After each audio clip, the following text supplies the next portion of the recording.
head and arm control. So I'm gonna get underneath the head, and I'm gonna get my hip high up in Russell's armpit, and I'm gonna try and connect my knee to his head as best I can. This position, like most other top positions, where I'm distributing my weight initially is going to change whether or not he can just get out of here. If I think of myself being planted in the ground and going over him, he's going to be able to take me the rest of the way over him.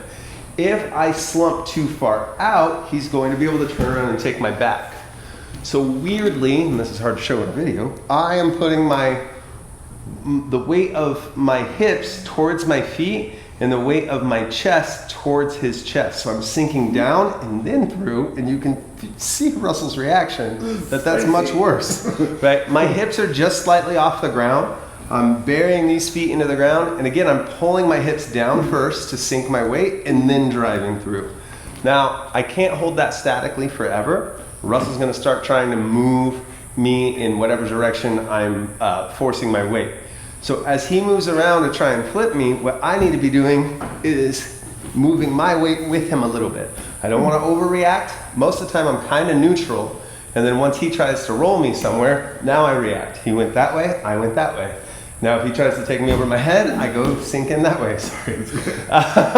So once we feel like we have a good handle on this control, if Russell's holding around my waist, as most people are taught to do, there's two things I want to do. One, if I think that he's going to be able to submit me from here, or not submit me, but flip me from here, I'm gonna reach past his face and I'm gonna cut my hips. And now I have his arm stuck at his head and his grip will break. If I feel like I have pretty good control here and I'm not that worried, I'm gonna take my wrist under his elbow and grip his head, and I'm gonna pull that up until it's a Kimura. And I can use my hips, and there's a Kimura right there in the shoulder. So that's great. As I attack that, he might let go.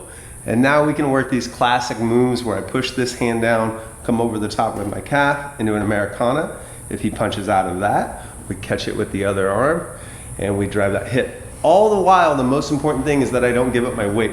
So if I find myself chasing this arm and giving up my weight, he's gonna come out the back door. So we wanna work on only going for those movements while we are still able to articulate our pressure while they're trying to escape. So we'll talk about that, and we'll talk about a couple escapes, which are basically bridging and coming out the back door. And then we'll play a lot of games where we're squishing each other's ribs.